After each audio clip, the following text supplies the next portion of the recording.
Welcome to in front of me POCO M5, and I'll show you all the box accessories with which our device comes.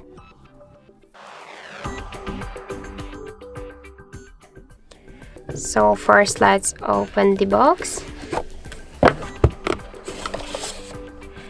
The first thing which we can see that says the USB Type-C cable. Also we have here the original Xiaomi charger brick with all of the specs. This is just the empty place, and let's open this paper box. Here we just see the SIM jack tool and some paperwork like the quick start guide, safety guides, and the warranty card. And also we have the silicone protective case here.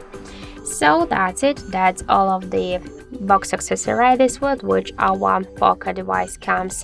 Thank you for watching, and if you find this video helpful, don't forget to leave a like, comment, and to subscribe our channel.